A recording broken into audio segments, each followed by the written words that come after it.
नमस्कार मो रश्मि आपण मानक मो चैनल को स्वागत करुच्ची। आज रेसिपी हूँ बेसर दिया चूना माछ तरकारी रेसिपी। ये रेसिपी करने मत मोर प्रीवियस वीडियो रे मोनालिसा सामल कमेंट कर जनइले।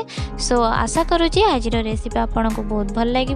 जब वीडियोटी पसंद आसे तेबे लाइक करंतु, मो चैनल को सब्सक्राइब करंतु, आ पाखे देवा बेल आइकन को प्रेस करने जहाँद्वारा मोर यहपरि नुआ नुआ वीडियो रेसिपी आपण पाखे पहुँचो। तेबे चलो स्टार्ट करवा आज रेसिपी।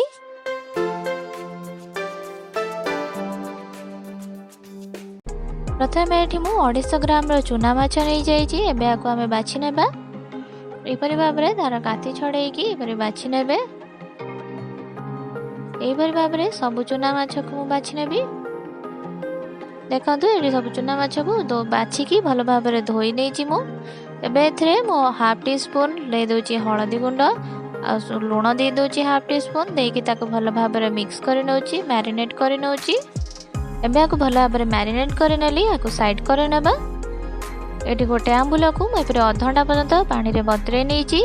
आ मसला प्रिपेयर करने पाई एठी मो गोटे चामच सोरिष, हाफ चामच जीरा, 2टी सुखिला लंका को पानी रे बतरे नहींची 15 ରୁ 20 मिनिट। आ एठी 10 ରୁ 15 कोला रसुण आ गोटे मीडियम साइज प्याज को एपरे काटी नहींची। एबे गोटे ग्राइंडिंग जार ए सब को देकी ग्राइंडिंग कर नेबी भल भाव में अल्प पानी देकी। एबे चलतु नेक्स्ट प्रोसेस स्टार्ट करबा। गैस ऊपर गोटे कड़ाई बसई नहीं, कड़ाई गरम ही आसलानी। एबे मु 2 चामच सोरिष तेल दे दूची। सो तेल गरम होया भितर देखो मु आलू को एठी गोटे बड़ आलू को एपर मीडियम साइज रे काटिक भल भाव धोई नहींची। ए आलू को एथरे भाजी नेबा। एबे ए आलू को मिड लाइट ब्राउन कलर हला पर्यंत एपर हल्का भाजी नेबी। एठी देखो आलू भाजी आसलानी। एबे आको काढी नेबा। एबे से पैन में मु अल्प सोरिष तेल दे दूची। मुझे चूना माछ को छाड़ी दूची। चूना माछ को दे सारा पर जमार भी तादर हाथ लगेबेनी। तार तल साइड होगला पर्यंत से छाड़ी नेबा 5 ରୁ 10 मिनिट पर्यंत। एबे देखंतु 5-10 मिनिट पर तार तल साइड हो आसलानी। एबे ताको मु उल्टे नौची। एपरि भाव में उल्ट पाल्ट करके माछ सब को भाजी नेबा। देखंतु माछ भाजी हो जाइए ताको काढ़ी नेली। एबे से पैन में अल्प तेल दे दूची। अल्प जीरा दे देची मु गोटे टीस्पून बड़ी जीरा दे दूची। जीरा फुटी आसिले से बाटिक रखी मसला को दे दूची। मसला ये प्राय 2 चामच देची। मसला दे सारा पर ताको एपर भाव में हल्का चलै नबा। अल्प पानी दे दूची। पानी देकी अल्प चलै नौची। एबे एथरे मु हाफ टी स्पून हलदी गुंड दे दूची, लुण दे दूची स्वाद अनुसार। ये लंका गुंड दे दूची, काश्मीर लाल मिर्च दे दूची ये गोटे चामच देकी भल भाव में मिक्स कर नेबा। हाई फ्लेम रे मसला को एमती अल्प चलै नबा। एबे एथरे मु अल्प पानी दे दूची। पानी दे करके आको एपरि कषि नेबी मसला को। एबे एथरे मु काटिक रखिथिबा टमाटर पके नौची। गोटे मीडियम साइज रो टमाटर को एपरि चॉप कर नेथिली। ताको दे सारिया पर सेतरे अल्प पानी देकी ताको कवर कर नेबी। वर्तमान कवर करके 5 मिनिट पर्यंत छाड़ी नेथिली। एबे देखंतु 5 मिनिट पर टमाटर अल्प सॉफ्ट हो गलानी। एबे आको एपरि प्रेस कर नौची। एपरि भाव प्रेस करके टमाटर को भल भाव मसला सहित मिक्स कर नेली। एबे देखंतु मसला मध्य हमर भल भाव कषि आसलानी। एथरो तेल अंश भी छाड़लानी। ए स्टेज रे बर्तमान मु भाजी रखिथिबा आलू को पके नौची।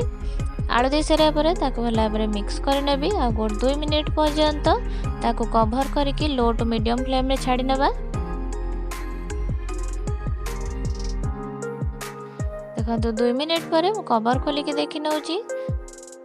आलू भल कषि होइची। एबे एथरे मो जतिकि मु पानी रखिबी बा ग्रेवी रखिबी तरकारी रे से अनुसार एथरे पानी दे दूची। पानी दे सारिया पर एठी मीडियम हाई फ्लेम रे कवर करके ताको 5 मिनिट पर्यंत छाड़ी नौची। 5 मिनिट पर देखंतु कवर खोलिक देखी नौची आलू भल सीझी जाइची। एबे एथरे मु रखिथिबा आंबुल को दे दूची। आ माछ को छाड़ी नौची। माछ को दे सारिबा पर ताको कवर करके 5 ରୁ 10 मिनिट पर्यंत भल भाव में छाड़ी नौची हाई फ्लेम रे। 10 मिनिट पर कवर खोलिकी देखी नौची। देखंतु हमर चूना माछ तरकारी पूरा परफेक्ट भाव में रेडी हो जाइए। एबे एथरे मैं किछि कटा धनिया पत्र देकी ताको भल भाव मिक्स कर नौची। आ गैस रो फ्लेम को ऑफ करके आको 5 मिनिट कवर करके एपर छाड़ी नेबी। ଏବେ चलतु सर्व କରିନେବା ଆମର ଟେଷ୍ଟି ଆଉ ଗରମା ଗରମ ବେସର ଦିଆ ଚୁନା ମାଛ ତରକାରୀ, ଯାହାକି ଗରମ ଗରମ ଭାତ ସହିତ ଖାଇଲେ ତାର ଟେଷ୍ଟ ବହୁତ ବଢ଼ିଆ ଲାଗିଥାଏ। ଆଶା କରୁଛି ଆଜିର ରେସିପି ଆପଣମାନଙ୍କୁ ବହୁତ ଭଲ ଲାଗିବ। ଯଦି ଆଜିର ରେସିପି ପସନ୍ଦ ଆସେ ତେବେ ଲାଇକ୍ କରନ୍ତୁ, ଅନ୍ୟମାନଙ୍କୁ ସେୟାର କରନ୍ତୁ, ଆଉ ମୋର ଏ ଚ୍ୟାନେଲକୁ ସବସ୍କ୍ରାଇବ୍ କରିବାକୁ ଜମାରୁ ବି ଭୁଲନ୍ତୁନି। ଆଉ ମୋର ଏ ଚ୍ୟାନେଲରେ ଆଉ କେଉଁ ରେସିପି ଦେଖିବାକୁ ଚାହାନ୍ତି ମୋତେ କମେଣ୍ଟ କରି ନିଶ୍ଚିତ ଜଣାନ୍ତୁ। ପୁଣି ଦେଖାହବ ନେକ୍ସଟ ଗୋଟେ ଭିଡ଼ିଓରେ। ରହିଲି, ବାଏ ବାଏ।